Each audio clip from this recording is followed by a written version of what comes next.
বড় এই বিপদে পড়েছি। হাইট বেড়ে যাওয়ার কারণে কাজ অনেকটা কমে গেছে। এক হলো গিয়ে দেশের যা পরিস্থিতি, দেশের জন্য অনেক কাজ কমে গেছে। আর তার মধ্যে যেটা আমার মনে হয় যে আমার হাইট বেড়ে যাওয়ার কারণে কাজ অনেকটা কমে গেছে।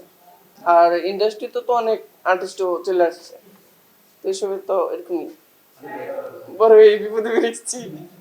ইন্টার ফার্স্ট ইয়ার, এখনো বলে যে আমি 5 এ পড়ি, 5-6 না, একেবারে যে ছোট মনে করে তা না, এরকমই আর কি, নরমাল।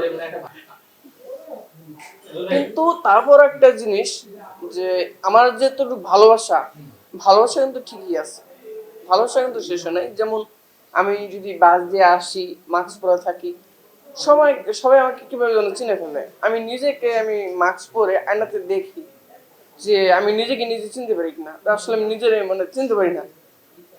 তখন চিন্তা করি যে তারা আমার কিভাবে চিনে। তো অনেকে বলে যে ভাই আপনার কথা শুনলে আমি বুঝতে পারি, বা আপনার চোখ দেখলে আমি বুঝতে পারি। তো ভাই আপনার নাটক দেখে খুবই ভালোবাসি, এর জন্যই আপনার ফেসটা মনে রাখি। তো এখন যে আর্টিস্টগুলো আছে তাদের কাউকে এরকম ভাবে চিনা। তো ওই দিক দিয়ে আমি মানে আমার প্লাস পয়েন্ট, আমি খুবই মানে খুশি।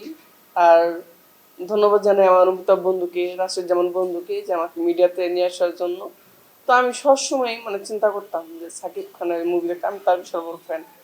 তো মুভি দেখতাম, চিন্তা করতাম যে এত বড় বড় ডায়লগ সে কিভাবে দেয়, তার তো বিশাল বড় ফ্যান।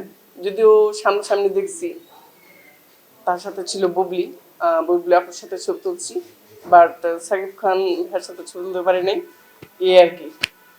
উনি কাজে ছিল, ব্যস্ততা ছিল, তার জন্য আমি আমি সবসময় এটা টার্গেট করি যে যারা আর্টিস্ট কাজের মধ্যে থাকে আমি তাদেরকে কখনো ডিস্টার্ব করি না।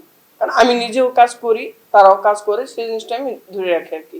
কারণ মিডিয়াতে আছি, কাজ করব, তো সুযোগ পেলে তো ছবি তুলতেই পারবো।